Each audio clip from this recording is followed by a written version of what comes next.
eightfold.ai.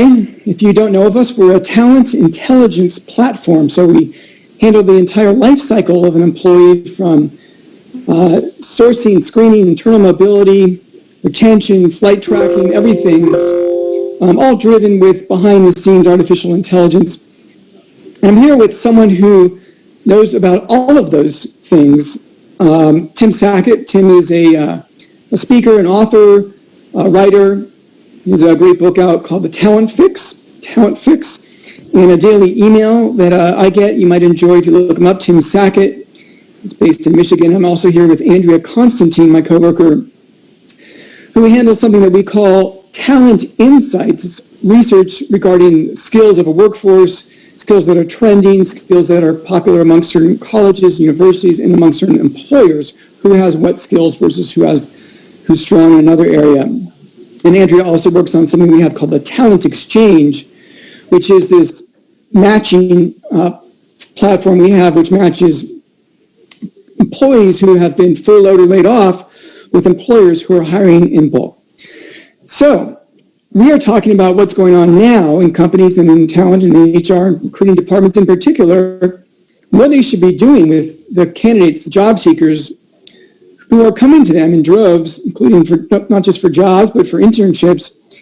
Let's talk about that. Tim and Andrea.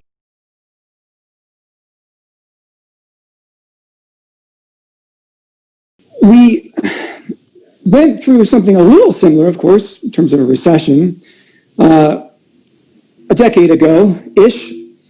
And here we are again, something like a recession, weird one. And what's different now, or what's the same now, or what should people be doing differently now? Yeah, we definitely want to talk about graduates, and we're going to get into some of those strategies. But I think, one of the big things we saw 08 to 10 was, we all tried to solve this big issue for the Great Recession, which is way too many candidates, not enough jobs, and really the influx of applicants that talent acquisition teams were getting.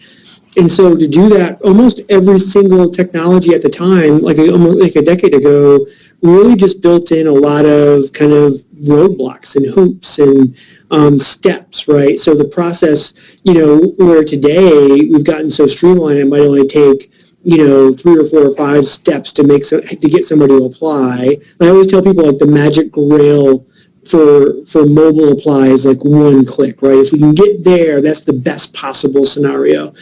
Well, back in 08 to 10, sometimes people were going through 40 to 50 steps to get somebody to apply.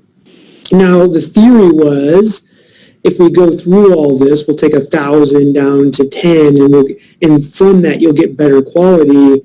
And it was a theory, right? In practice, what actually happened was it was just those who survived your crappy, bad candidate experience process. And it might actually, you end up with the 10 worst candidates, not the 10 best candidates. So we evolve, the technology evolves, things like Eightfold are built and because of those mistakes, where we go, wait a minute, we need great candidate experience. So we need to make it super easy for people to apply and make it a great experience for them. At the same time, we also have to get out of that, because now we still have the same problem of having too many candidates. We have to be able to get really great quality, which is why I think the evolution and advancement of AI and the matching really now is how do we use that to become and get that right talent? So, Andrea, I'm really interested to hear your take on that as well, because you kind of lived through that scenario and now seeing the evolution of Eightfold. Am I on base on that? Absolutely. You are, and I graduated from university in 2012, so it was, while the market was starting to get better, but still I was feeling some of the effects that were lingering, and I have many friends who are a few years older than me who were, in the thick of it, and it does seem like there were practices put in place to try to de-risk the hiring process, but if you think about it, the hiring process is a risky endeavor in the best of times. And it's even more so when you have tight capital constraints, you need people to hit the ground running, you need to make sure that when you're bringing somebody on board, that investment is going to be able to turn into long-term relationship because things are just so much more tight. And so it's not surprising to hear that there were so many layers and that there was such a long hiring process that was involved back then, because that was the best we had. But you're also right that by now we have learned so much from them, and we have technologies available like Eightfold, which the talent intelligence platform that we have has analyzed over 1 billion profiles, over 1 million skills, over 500,000 job titles. And so that enables us to provide companies, hiring managers, recruiters with insight into who the applicant is, what their skills are, what their potential is, and then be able to make more informed matches. That, to introduce a finance term, because I spend most of my career in financial services, tries to kind of take out the non-systematic risks, which are those that we can pull out of the system. There will always be some form of risks associated, but at the same time, let's try and minimize them as much as possible so we can avoid the mistakes of the past in terms of the way that we were able to do it before, but be prepared with the things that are available to us now. And I can say from experiencing it on the candidate side back then, it's also a matter of the employee and the candidate making sure that they understand where they're a good match and where they should join, not just joining because they're feeling the pressures that they must get a job and have to get started on their career. So I feel a little perfectly situated for this. One, going through that experience and then getting really deeply involved in the talent acquisition technology space. At the same time, I have one of my sons who graduated in December in college, and I have another one that graduated in May. And so now they're living this current experience of what we have new grads going through. And I think there's, and not only just new grads, but I think even those rising juniors and seniors and all those people that are coming out, we definitely have a whole host of issues that are at play. Now, another thing that happened during that decade that we went through, coming out of the Great Recession and then obviously this huge growth period for 10 years, was we quickly went from about a 2 or 3 year period where, companies just had no money, right? So internship programs and experiential types of programs that were out there, there was just no money. And so it was pretty normal for people, especially like graduates or new grads or undergrads, to go out and do unpaid internships. And so that was happening for 3 or 4 or 5 years. But as the economy started to grow, all of a sudden that became one of those really hot topics that cancel culture grabbed a hold of. It was like, oh, you have to pay every person that works and you can't do this. Now, it kind of went away because the economy got so good that not only were interns getting paid, but it started to be like a little bit of a joke. I know kids that I knew, in my son's classes that were getting paid so much. They were getting paid more than some of the employees that were working at these companies because they were so desperate to attract talent, hoping that, hey, if you do an internship here, we'll be able to convert you. But now we're back in that same situation. So Todd, if you move it to like slide 5, we really have to go back and think about how do we create not only experiences and internships that are all being canceled, but how do we do this even on a virtual standpoint? So we have all these new grads that are coming out. We also have a lot of undergrads that still need the same thing to build their resume, but we don't have budget.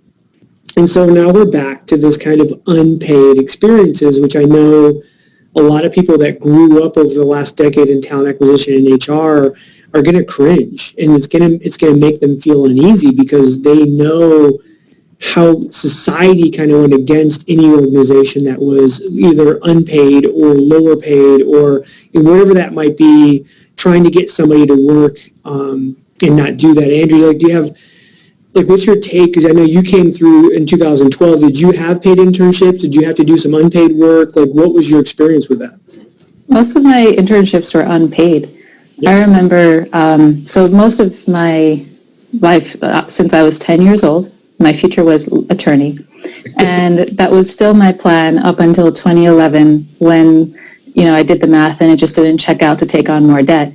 But up until then, the only internship that I had that was paid was actually in 2011 at a law office.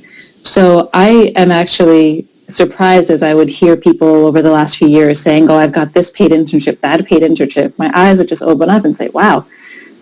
Because it's also a matter of, I guess, going back to why is it that we give internships and why is it that somebody is trying to get this experience? It's because when you think about the options, option A is you are at home and you are not really aware of any guidance of how to get experience about your work. You are trying to figure it out on your own and you're not getting paid. On the other hand, it's you're in a workplace where you're getting some direction about how to do your work and you're figuring out what your skills and your potentials are and you're not getting paid. So for me, it was a no-brainer back then. I didn't even think, oh, I needed to get paid. Of course, I would have loved to because I had student debt. But at the same time, when you think about what it means in terms of the future, I feel like we need to go back to those basics and apply those to today and realize that shutting off internships is really not the way forward because it will both harm the companies because these are their future employees and it will harm the candidates too. There's this issue of how possibly non-progressive that is, that if you have the means to take an unpaid internship, you can. If you don't, you can't, and this further kind of increases the dichotomy between The haves and the have-nots, yeah. No, I think, that was definitely this huge issue, right, that came about as well, because I think it became a rich thing, poor thing, where, hey, the rich kids can actually do an unpaid internship because mommy and daddy are paying for their apartment or wherever that might be, or paying for them to go to a different city, and the poor kids can't, and then that becomes a racial divide as well. What I'm talking about now from a virtual standpoint, though, is we still have to be able to give those experiences to kids in a virtual way, or if you're local and you can do it in person, then that's another way. Now, what I would say is we have to be, just like I thought that we should be doing this back in, during the Great Recession era was, hey, I'm not going to request that you come in 40 hours a week, right? Because I know that you have to go in and work that job as a barista or, over at an Amazon warehouse or wherever, right? Wherever you can find work, you have to be able to do that to pay your bills. But is there a way to offer somebody 10 hours a week, 20 hours a week? And guess what? If you really want to, get the best jobs and you really want to work, your work life actually might, for a few years, or to build your resume, you might have to be more than 40 hours, right? So you might have to put in a 40-hour work week, and you might have to then put in 10, 20 hours in some kind of an unpaid virtual internship or even an in-person internship. I think Absolutely. Go ahead, Andrew. I absolutely agree with that. I think that the virtual element is a fantastic unlock for people of all experience levels, all economic, socioeconomic statuses, because we have had to make that available in terms of education. And there are a lot of the companies out there that are responsible for internet services and technology availability, which I really hope, is more of a societal conversation, but I really hope that this will allow us to have more open and honest conversations there to make this something that is able to level the playing field across the board. So you're very spot on there about, some of the things that led us to having paid internships. But I also would like to potentially even brainstorm about the idea of having interim roles that would be virtual interim roles that are between intern and entry, where you are in this position that you have graduated, you're feeling a lot of pressure to get a job, and it's important to get started, and our society cannot sustain itself pushing out the Gen Zs and pushing out the baby boomers. We need them because of just our population and how our population has gone down.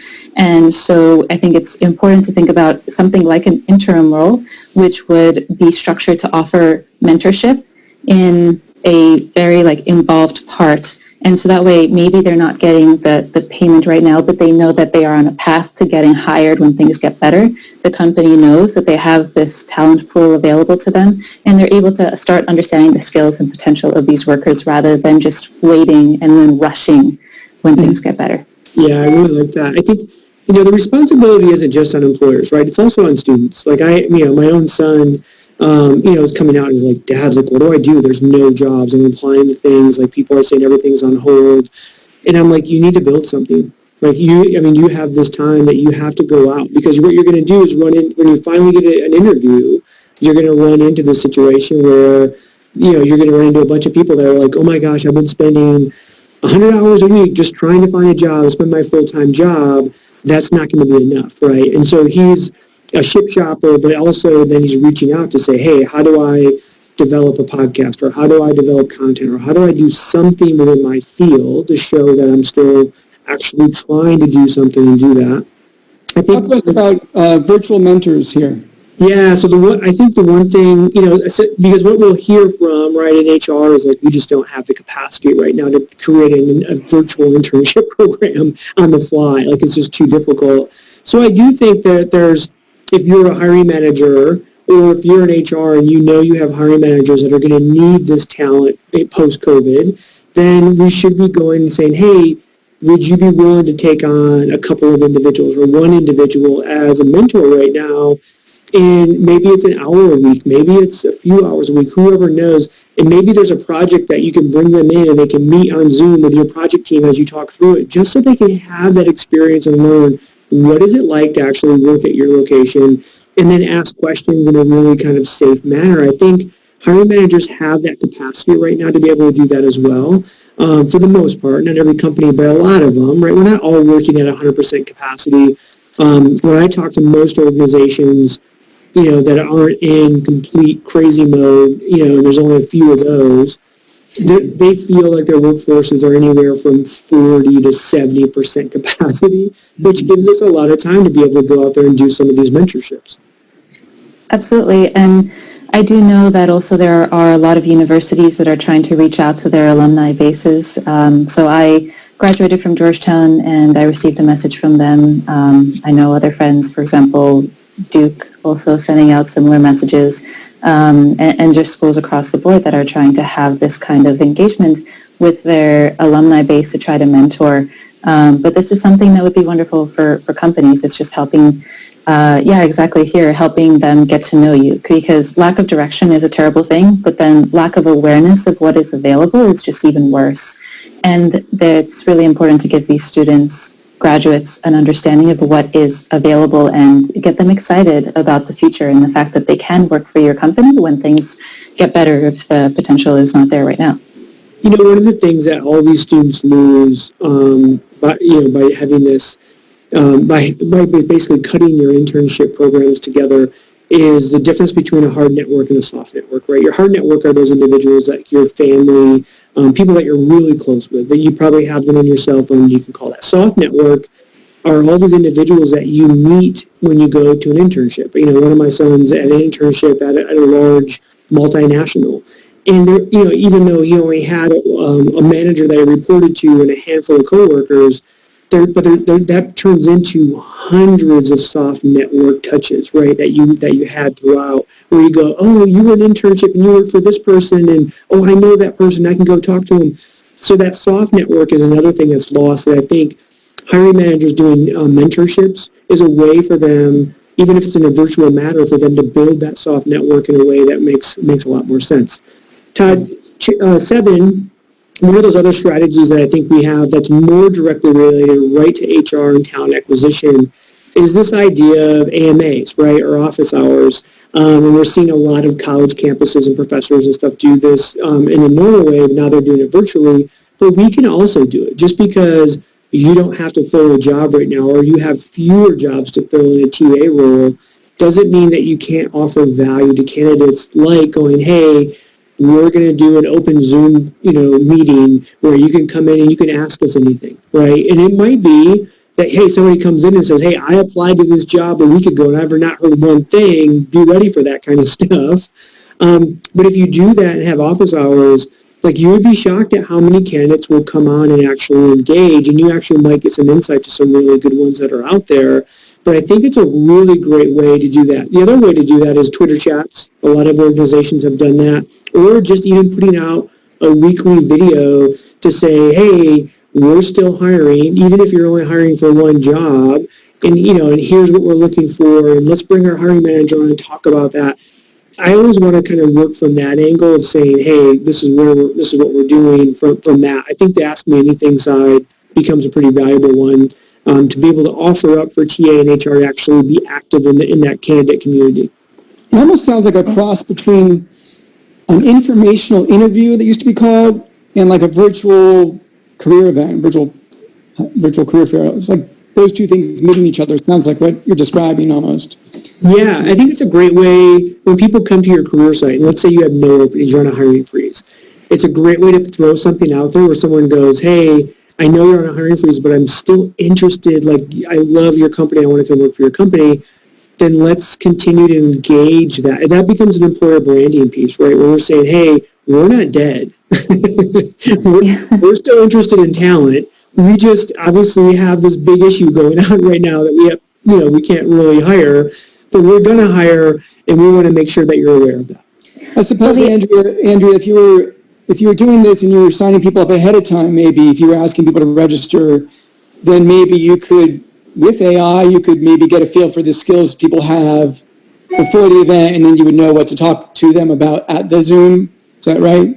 Yes, exactly. So there's, for example, April has a virtual event recruiting platform, but, in a case like this, wouldn't necessarily be recruiting, it would just be a virtual event. Yeah. And when people are invited to register and they sign up, they could upload their resume, they could have their skills represented, and then that way the hiring manager, recruiter is able to see these are the participants who are joining my Ask Me Anything virtual event, and these are the types of skills that they have, these are the types of experiences, these are the inferred skills that they have even, and what their potential could be.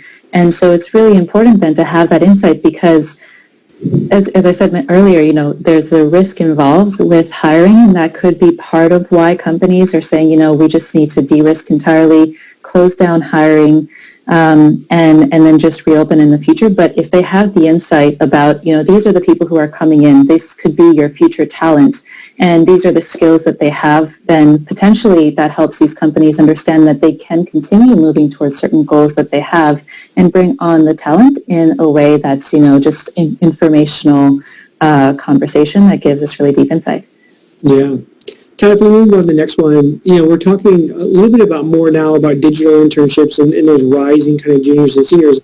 And one of the things I think, Andrea, you and I had spoke about earlier when we were kind of looking at content to talk about around this, was this ability that traditionally all these internships, for the most part, have been summer internships because that's when the kids were off school, and so they had the capacity to be able to go and do this. And now with the digital internship program, you can literally do digital internships at any point, right? And again, especially if you become flexible with the way those hours are and how people are working at home and being able to do things that fits around their schedule. So I could be taking a full slate of classes in the fall semester and having 4 or 5 classes at the same time, be doing a digital internship where I put in 12 hours, 20 hours a week at different times when I could also be doing that. I think, again, it gets back to being able, it's some of it's resume building for them. That's always the outcome that student wants, is to be able to build that resume in their experience. But also it's a huge employer branding piece for employers to be able to do this. Plus, on a digital internship side, whereas before you might only have a very narrow budget and we can only hire 10 interns, and I've heard all these stories of, we have 100 internship spots and we have 20,000 candidates for these 100 spots. Well, what if you could have 1,000 digital interns now and stuff, and things of that sort? Like, you have this ability to blow up a program in a much bigger way than you have before. Yeah, I feel like the digital internships would be a really nice way to also be able to continue on, as you said, into the school year and take away the time that students would have to consider, am I going to have a 30-minute or hour-long commute? Will I be able to make it back to my classes? What is my schedule? That wouldn't be a concern. I do imagine that some companies would end up, are potentially saying, or listeners right now are potentially thinking, well, how do we get them all computers? Or how do we, still make sure to manage all of them? But again, part of that comes with leveraging some technologies to help you understand who your interns are, how to match them up with employees who have similar skills and can provide them with guidance about their career paths. And then also being able to serve them up with things about courses that they can take and how they can better prepare themselves for the projects that your company has coming down the pipeline in the next year or 2 years when they will be ready to work full term. Yeah, I can definitely see, like, this is a great way for, if you don't, let's face it, like, we always love our own brand, right? So we think way highly more of our own employment brand than everybody else does. And so unless you're a Google or Microsoft or, a Facebook or something like that, pretty much no one knows your brand, unless you're a big consumer brand. And so I think this is a great way for, I would say, and don't take this negatively because it's not, like, you're a B-level brand, right? Let's say you're a really great company to work for, but you're local and not everyone's going to know you nationally or whatever. If I'm a hiring manager, and let's say I'm an IT manager and I need IT talent, and it's always a struggle for us because we're not one of those great brands, I now could have 10 digital software engineer interns versus one maybe that I had the budget for before. And that gave me all those more chances to connect with potentially a really great person, a great fit that might want to come to us. I still think it's a great way for us to be able to kind of do that. Again, is it the same? Nope. But guess what? The world's not the same right now. We got to figure out ways around that. Todd, let's move forward. That made me think of an interesting question that came up a couple of times about college students and some decisions they have to make right now. But I am going to hold my fire on that to keep the suspense building because we're going to keep going. We'll get to it in a second. Talk to us more about this, the way world-class organizations will increase their talent. Yeah. Pandemic, which God willing will be as soon as possible. Right, yeah. As soon as that vaccine comes, I think we're all going to be lined up for that. I think one of the ways that we're going to see this is, right now, I think what we see is weak organizations or even average organizations, their first gut feeling is to cut. And by the way, it's a classic executive thing, right? How fast, how deep, we have to protect the core, right? And we're gonna do that by cutting all this talent. That should happen. That's going to happen. We know that's going to happen. At the same time, what we see is from world-class organizations is they take a little bit different shift where they go, yeah, we're going to cut, right? We know there's some spots that we can actually survive and not have. At the same time, all of this talent is coming down the market. And how are we top grading? How are we going out there and saying, hey, Timmy is kind of average.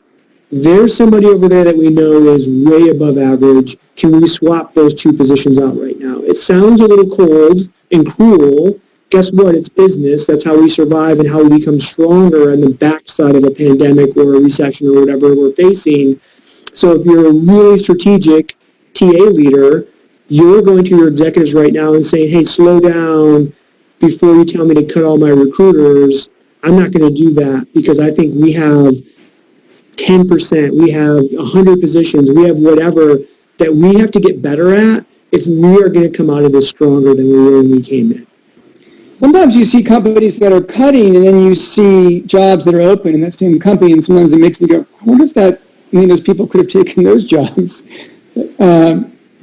Yeah, that is something that we see often because that is part of the work that I've been doing with Talent Insights is being able to understand what does the workforce look like and what are the untapped skills that maybe a hiring manager doesn't even know about. I mean, I even have experience. I've worked at 3 large brand name companies. And my experience, the first one was within the beauty industry and the other 2 were within financial services. And in one of the 2, I was a marketing person, but I had a lot of skills around data analysis and being able to do this kind of reporting and visualization, but it just wasn't necessarily something that boiled to the top. So I kind of wonder for the people like me who are in these companies and have these untapped skills were not relevant in their position pre-COVID. Are there skills that hiring managers can understand how to bring to the top and encourage people to be able to, like a pizza dough, you have a pizza dough that if it's great and sure it can be baked that way, but if you extend it out, there are ways you can extend it and there won't be any holes that break through. It could still be a really great thing that just spreads out and has more opportunity. I feel like there's a great analogy that we don't know of. What would you say, Tim? I think there's an entire family story behind Andrea that we don't know, like her grandfather, great-grandfather. Sometimes you see a piece of maker. These companies, and sometimes it's like the second the stay-at-home orders and whatnot happen, they cut 400 people, 300 people, 1,000 people. Before anything really happened, before the economy shifted, do you get the sense that maybe they were sitting on that waiting for it, and then they went, oh, this is our chance? Or the reality is we all get a little soft during great times, right? We had a 10-year run that the economy was just, scorching hot and doing really well. And even from an executive standpoint, we just become a little, a little less crazy about, being focused on lean and cutting and making sure we capture every dollar.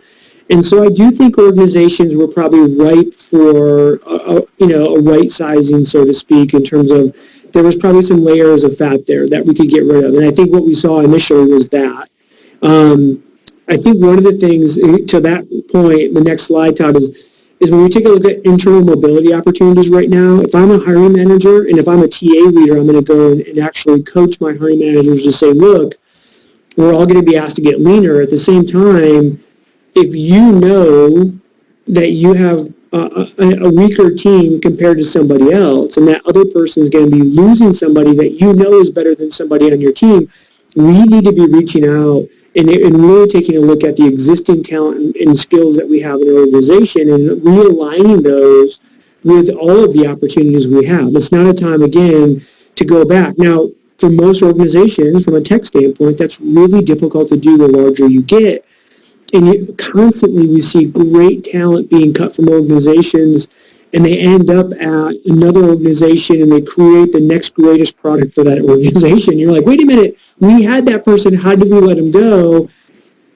And it's because of this kind of thing, right? We don't have really great internal mobility tech to help us align where those skills are and where we need to reskill to make it work perfectly for the organization. Yeah, especially I imagine in a company, if you have 10,000, 50,000, 100,000 people, you probably have no idea as the employer as a manager, you don't know what some employee of yours could do in another city, in another department. And as the employee, you don't know what job in some other department, some other city, company's too big, right? Yeah. And at the same time, the managers are likely themselves neck deep in trying to help their business unit continue to grow and prosper, and so there are just only so many things that we can handle on a daily basis, and so it's understandable that there's certain practices that have been followed in the past and continue to be followed so long as we don't have the technology to be able to help us, because there's only so much that one person can understand in a day. Yeah. Todd, this is a question. Talk to us about this.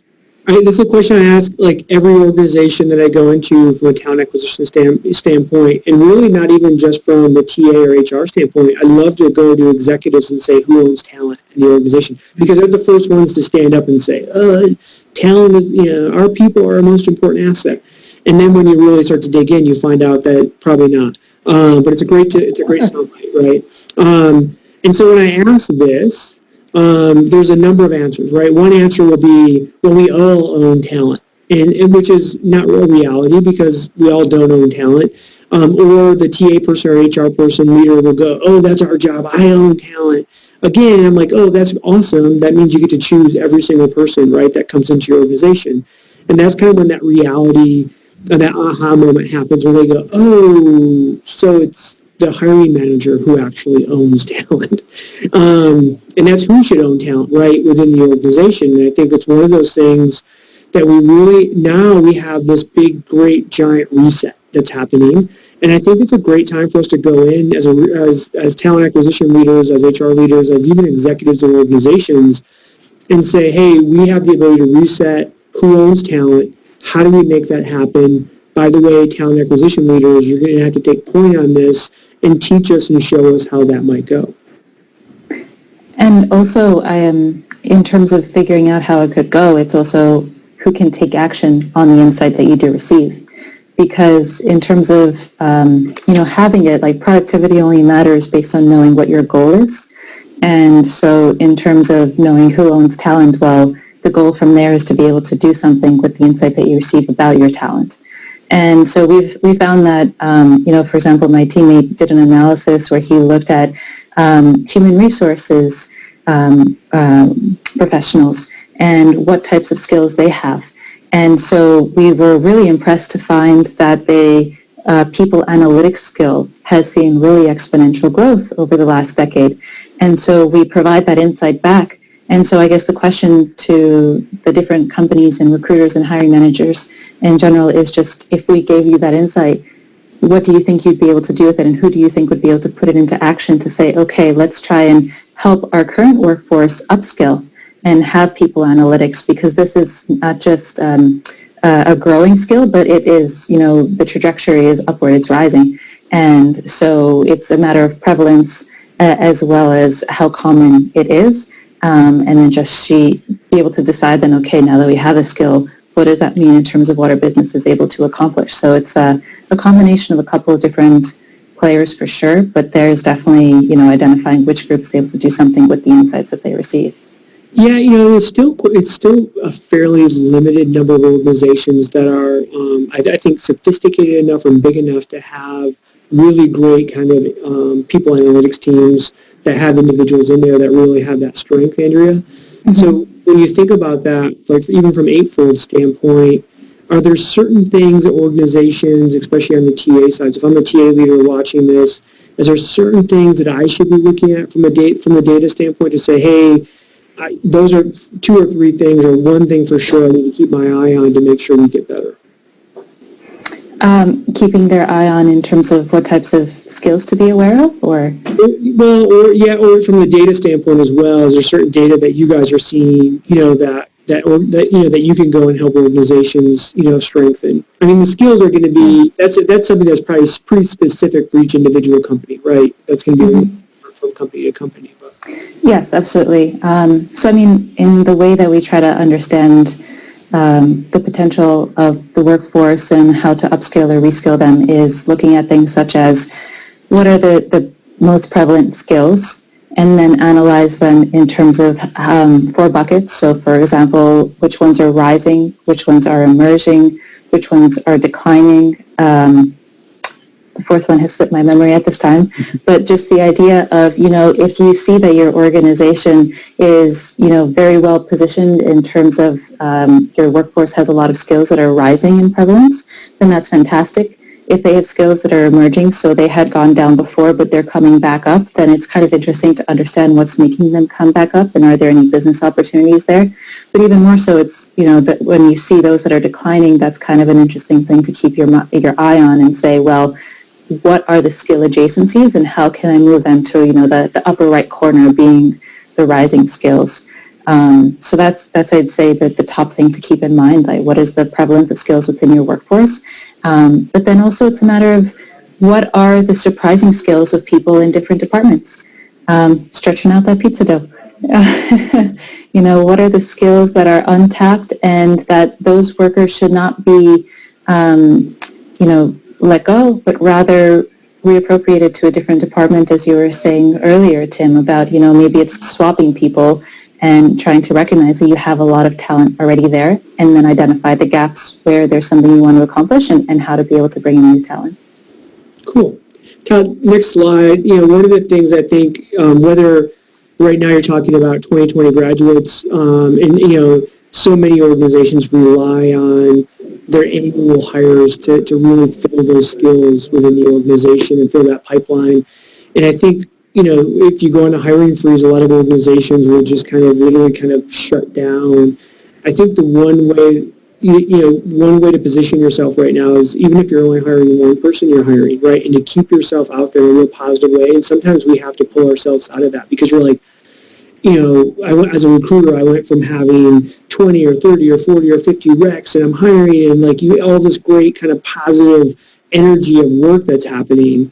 And now all of a sudden I have 2 or 3 or 1, and it becomes a little bit depressing. And I think we have to be able to say, hey, wait a minute, we're still hiring, right? We're still out there. We're still making this happen, even though we might not be, bringing in hundreds of thousands of employees in the next quarter or next year, whatever that might be, even if we bring in 10, that's still a real positive way to kind of go out there and be out there in the world, because there's so many companies that aren't.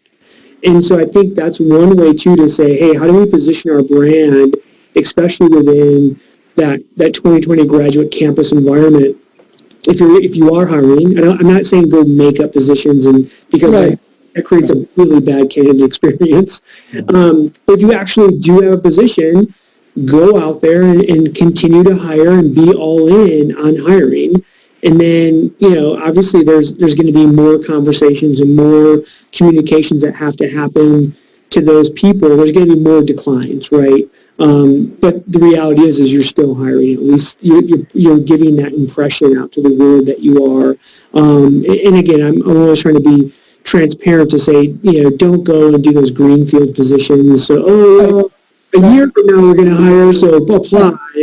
Like, I don't think that leads to any real great outcomes, but I do think if you are hiring, even if it's just a little bit, then you have to be all in and make sure people know that you are. I imagine that's harder if you're a consumer brand like Starbucks or Facebook or something where it's like everyone is a consumer of your product, so you've got to now create a positive candidate experience for more people than you were before. You've got more applicants, more job seekers, more people, and every single one of them you don't want to turn off because they're all your customers. So that must be simply harder now than it was 2 months ago. Is that true? Sort of? Yeah, I do think it's a great opportunity for us to pipeline, right? And I think candidates understand. I mean, that's the one thing is candidates' expectations for the most part are always pretty low. They don't expect a lot from us. I mean, unfortunately, we've created that, right, with some of our candidate experiences. But if we have this ability to really go out and say, oh, normally, we're going to hire X number of MBA students every single year, whatever that might be, whatever position you're in. Right now, we can't. But I'm going to pipeline, and I'm going to be very transparent in my communications to them. I'm going to share updates on a kind of normal cadence of what we're doing. I'm going to, hey, I found this great article that has nothing to do about our brand, but it has something to do with their profession, and I'm going to share that out with them and continue to pipeline these candidates in a really positive way. I think in the end, that's probably a better way to engage a lot of these, I think, mass hiring opportunities that we tend to go, oh, no, we're just going to shut everything down. Oh, but then all of a sudden our executive walks in and says, hey, in the next 90 days we have to hire 300 people, and it's almost like you're trying to turn the light switch back on. Yeah. It doesn't really work that way very well. That is so true about expectations. Last night I called Walgreens to ask about a hairbrush for my daughter, and then I went through the phone tree. I hit 2 or 3 ways through the phone tree, and then I got a person. It was like, I was so happy to talk to someone. They could have talked about the weather, but it was like, I'm talking to someone. This is like, my ball is like rock bottom. And when you get that human on the phone, it's like a miracle, right? We definitely will all be much happier when we have some more human interaction. I mean, the Zoom dinners and happy hours are definitely fun. But actually, something you said earlier, Todd, excuse me, Tim, got me wondering something, which is in terms of these talent acquisition professionals and recruiters who, as you said, have gone from having 26 positions to maybe just having one. We're talking a lot about what we can do for the graduates and for employees and people who have been impacted. But what do you think these talent acquisitions professionals can do to just kind of keep their own morale up and excitement? Because as people who are very empathetic and compassionate, it's also something where how do we keep ourselves excited? The Ask Me Anything was something that was great in terms of a proactive way to be able to stay in touch with people. But are there any other, even just things that come to mind of what we can do for ourselves? Yeah, I mean, especially I think a lot of people that are going to be interested in this content are probably university relation recruiter type folks, right? Because we're talking about new grads and, some of that. I think if I'm those individuals, and I actually had worked in one of those roles early on in my career, this is the time to actually build better relationships with those on-campus people that you work with and spending that time to really talk. And even then, saying, hey, do you want me to come on, from your standpoint, and do an AMA or do, some kind of presentation with you, and we can do it side by side to your graduates or to your, rising juniors, seniors. And I think it's a great way for all of us to kind of build better, stronger networks and relationships and spending that time. I think what we do as well is we spend a ton of time coaching candidates on how to be better, right? Hey, you've reached out or you've applied, and I know you want to work here, but it's not going to happen because, now you might not say it's not going to happen, but you might say, hey, here's some things I think you need to focus on when it comes to your resume or experiences if you want to increase your chances to be hired here. And so you turn yourself into this career coach in a way, and I think that lends itself to, I do this right now even. I have so many people that are like senior professionals that will reach out and say, I just lost my job. And I spend time with them because it makes me feel like I'm helpful and I'm trying to help them. And I think that's a way that any TA professional, we tend to spend a lot of time career coaching, and now we have more time to be able to do it. And I think that's a way to really kind of fill in some of those gaps, that we have when it comes to capacity. You just led me into a question I was mentioned earlier that I wanted to wait to ask you, but now I can't handle the suspense any longer. And I've heard the last couple of days, this is totally unscientific, but just a couple of people I talked to the last couple of days, I was wondering if either of you guys have heard this. People talking about they don't know if they want to go back to school. One person's, it was like a UCSD and one was Duke, and they're like, remote learning, great, but do I want to pay the money for that this year, or am I going to take a semester or a year off? Because is remote learning worth my 70 grand or whatever? So I was wondering if you've heard this and what that could mean to companies. Like, are you going to coach them in some cases, hey, come work here for a little bit, or how's that going to play? I don't know if this has been talked about much in companies. Yeah, Todd, being that I write every day, I constantly get asked the question of who I read. Because people will read my blog and they're like, oh, I love your blog, but is there other people that I can go follow? Mm-hmm. One of those individuals, he's an NYU professor, Scott Galloway, Professor G, Prof G. He has a podcast. He's got other stuff you can follow. He actually even have a TV show that's launching.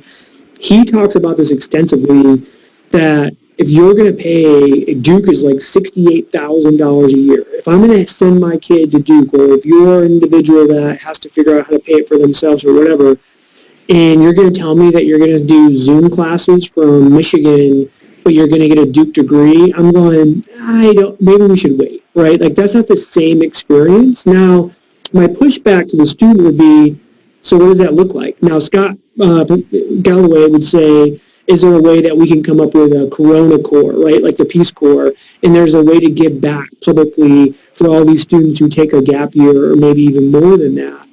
I would push back to the student just to have them think about that.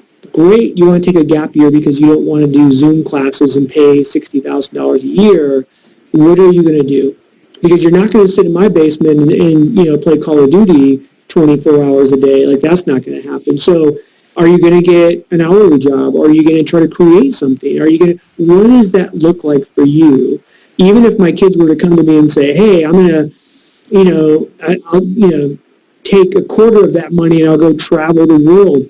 That I might be, as a parent, I might go, hey, that sounds like a really great learning opportunity for you. I would love to have other perspectives from around the world. Maybe not the best time to travel. But we do hear that quite a bit, where students are really having to decide, am I going to go or am I going to defer a year? I actually hadn't heard about any articles on this, but I have read some of Scott Galloway's books and attended talks as well. So I will definitely look into that one. But actually, this past weekend, I was in the car with my boyfriend. We just get into the car and we decide to go left, right, left, because that's what we do these days, to be able to have some entertainment. And I actually told him, I really wonder if students are going to go back to school in the fall, because I do hear some schools that are saying that they are going to be deferring. But I 100% agree with you, Tim, that it depends on what it is that they're going to do at this time. And I feel like it's actually a fantastic opportunity for companies, because in terms of digital internships, in terms of interim positions, this is a lot of talent that represents, your future talent pool right here, your future employees. What better way to understand who you want to bring on than people who are able to devote more than just a summer to you that is distracted. And so I think that it's actually a really great opportunity and responsibility, unfortunately, so with great opportunity comes great responsibility, but companies try to educate parents, because that's also going to be a hurdle here, where I feel like trying to educate parents and educate their children to understand it's okay to take a gap year so long as you make the most of it and prepare yourself for what the future is. Because in this time when you don't have to be on campus, why not be more involved with your work? And after all, we go to school to be able to have a career set for us. Yeah. Yeah. God help us all. If my kids don't get back to school this fall, I'm going to go insane. On to the next slide. And this is about who do you need to hire? Yeah, so I do think, like, Andrew, you had asked, like, what do we spend our time as talent acquisition pros and leaders? And I think if you're lucky enough to keep your job through this and you have a forward-thinking organization that says, hey, we need to improve our talent, we need to get better at the end of this, then you better really start creating this recruiting plan and timetable. Understandable, things are going to change, but we still need to plan and create and understand what that might mean. And when I say make it public, I don't say go put a billboard on the side of the highway. I may make it public internally to all those stakeholders, right? Like, hey, here's what we're doing, here's what we're focused on, because what's going to happen are all of our employees, all of our hiring managers, all those individual contributors, you're going to get contacted by people. And if they know what the plan is, and they say, oh gosh, in August, right now it looks like we're going to start increasing hiring in whatever skill set, that gives those individuals a chance to go out and really communicate with their networks and understand who's the best ones out there and how do we get the best people, versus going, oh, 2 weeks before, let's post a job on Indeed and hope that, somebody applies. And we have to go through this mountain of applications. So I do think that there's a really great way for us to be really active right now in a strategic way, which is around planning and understanding what this might be. Again, our executives might come and say, hey, we need to push that plan out another 60 days, another 120 days, whatever that might be, but at least we're working the plan. Andrea, this sounds like one of those things, like focus on skills. Sounds like that's nice. Someone who's listening might be going, okay, I mean, that sounds like a general thought, but very specifically, I think that companies might be surprised what they learn if they really do it. We had customers you may know who was a bank, and they realized, they took a look at the skills that their employees have and the skills they're screening for, interviewing for, and they realized they were not right. And they realized that some of the best bank employees were bartenders and had skills that they wanted, but they were screening for certain skills that didn't lead to a successful bank teller, at least nowadays, when bank tellers have a whole responsibility to talk to us while we're in line about how we need a loan and how's your day, Todd? Would you like a loan? That's a different thing than a few years ago. And so I think focusing on skills might just sound like, oh, that sounds nice, but it's actually like really a complicated thing to kind of figure out, wait a second, are we really maybe trying to find the wrong skills actually? And where are these people with the right skills? Yeah, exactly. It's a really interesting aha moment when that happens, to say, this is what we thought, but this is actually what ends up turning out as being the best output. And it's not easy to measure that, but then that's kind of why these conversations are so great to have, and be able to change the way we think about that, and be able to hire for people's skills and their potentials. Because, when we look at resumes these days, especially, it's just more, there's a lot on there, but you're also trying to just put as much as you can to get somebody's attention. And so you leave out certain things that actually would be quite interesting and quite relevant. And the only way to really understand that is when you focus on those skills and what the skills are of people who have excelled in that role in the past.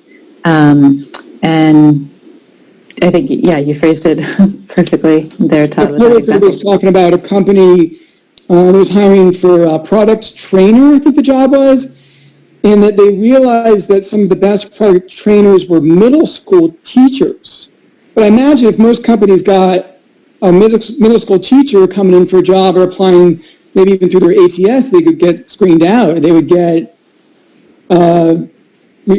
rejected because they didn't have corporate experience or didn't have the right experience.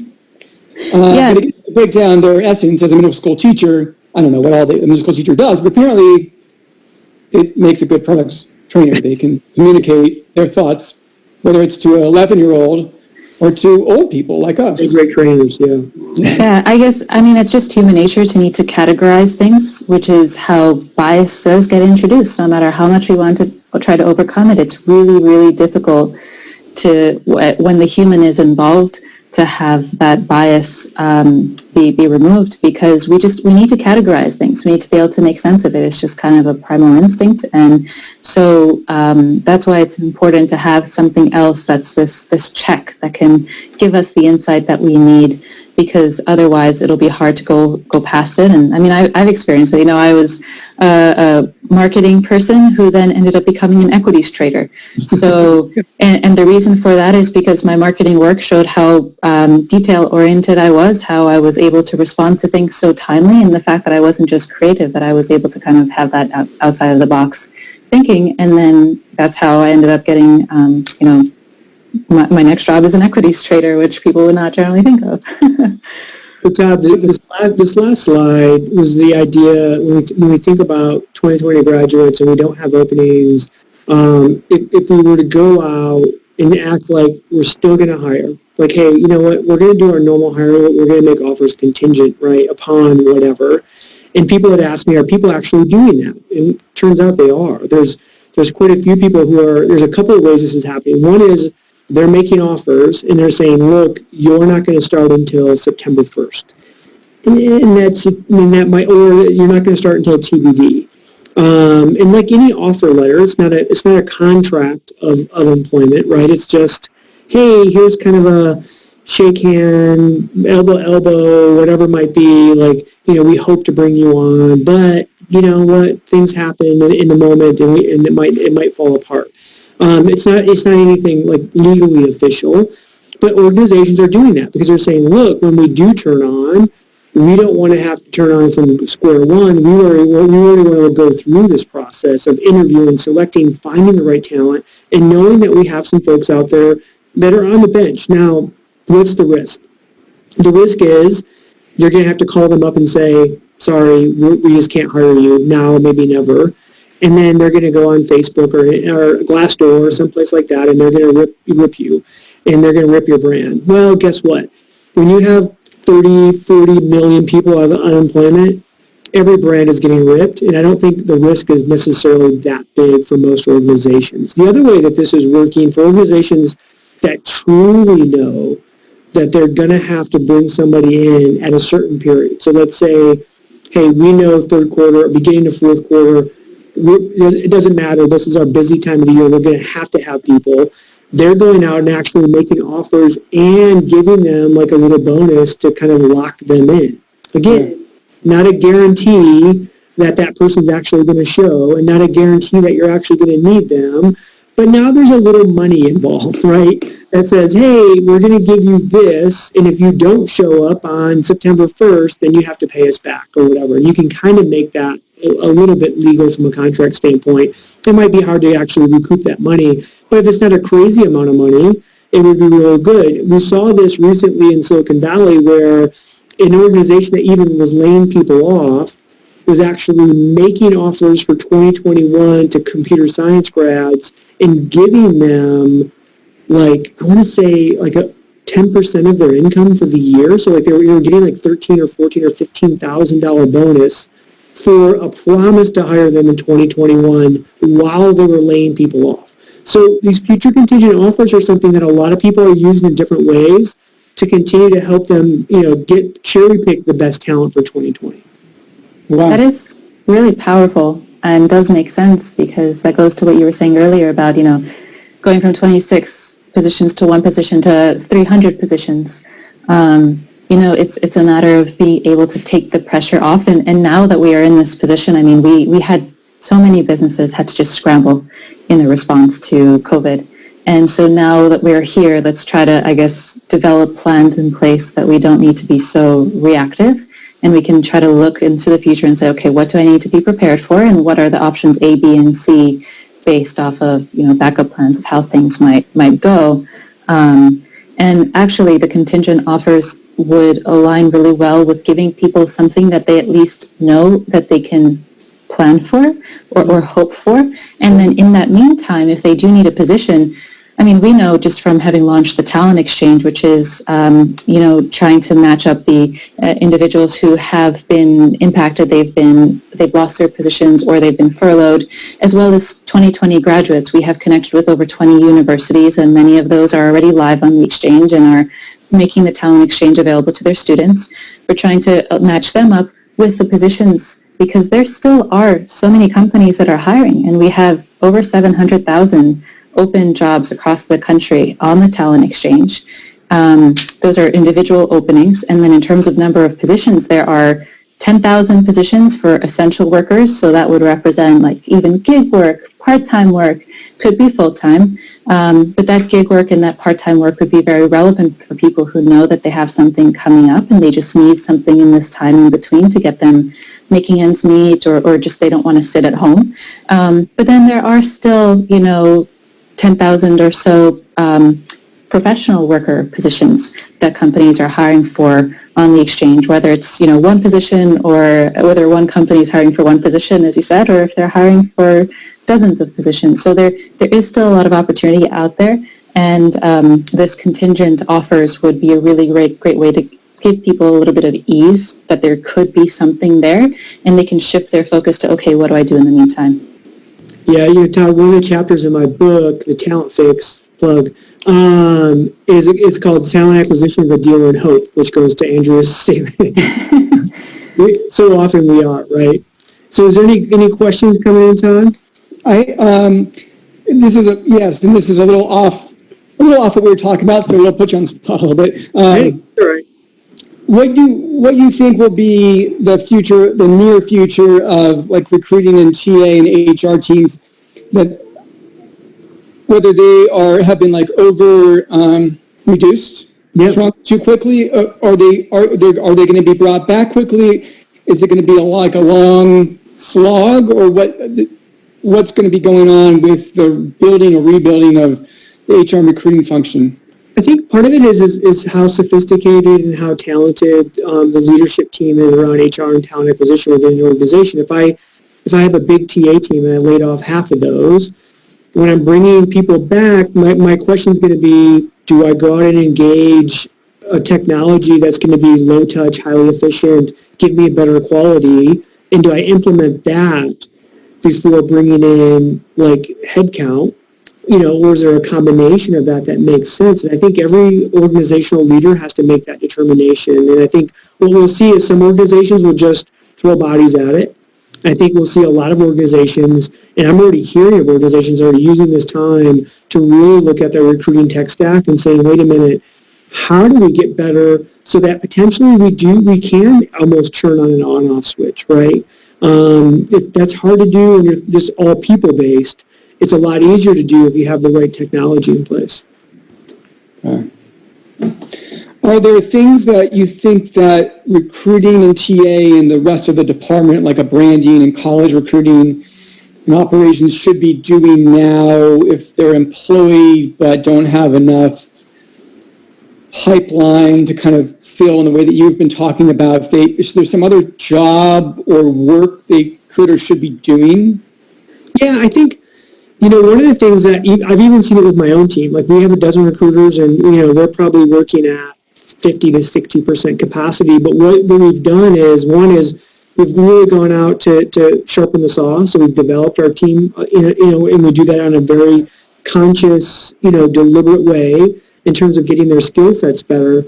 But we've also been trying to do and talk about things that we always wanted to do but never had the time. Like building a great pipeline for a certain skill set is really hard to do. What we usually have done is to say, I have 200 candidates or 1,000 candidates with this skill set, and I'm just going to spam them with mass email or whatever, right? And that's a pipeline. I'm pipelining versus going, wait a minute, if I really was conscious of these individuals and I cared about them and they were my family and friends, and I was going to send them information, what would I do that would be valuable to them? How do I really develop a pipeline?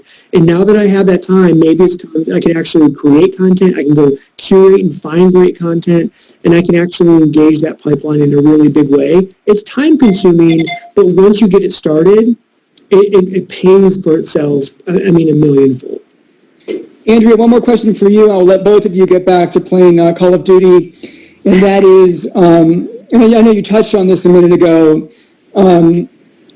Let's say you're giving advice to a young person or an old person, but they're a person who's got to decide between waiting for the job they wanted that's much more money, let's be honest, or if they should take an hourly job that's needed now.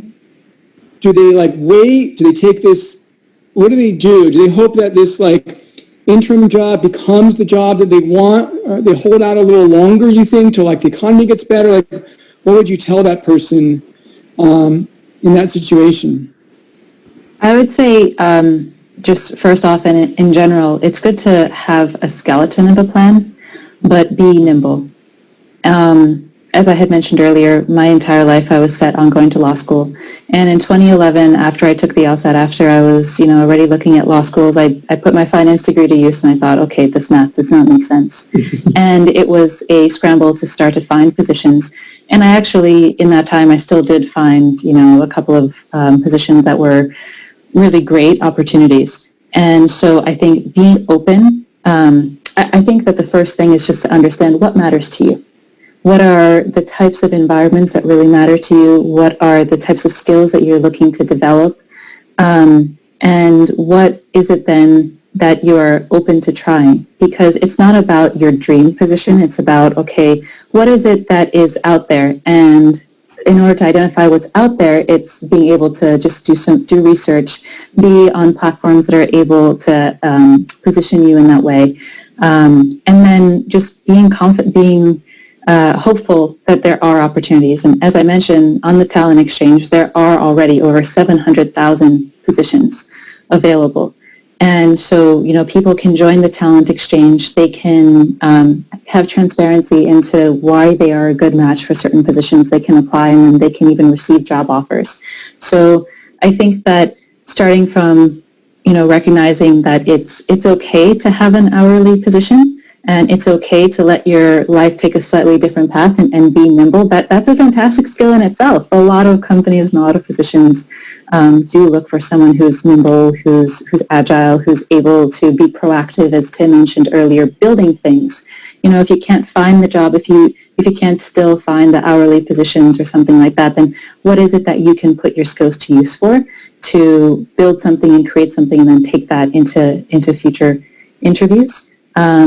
Or into the positions that as I said, are already available. And I'd be happy to talk with anybody about the Talent Exchange further as well, since that's a really important kind of close to home initiative to be able to address the unemployment gap.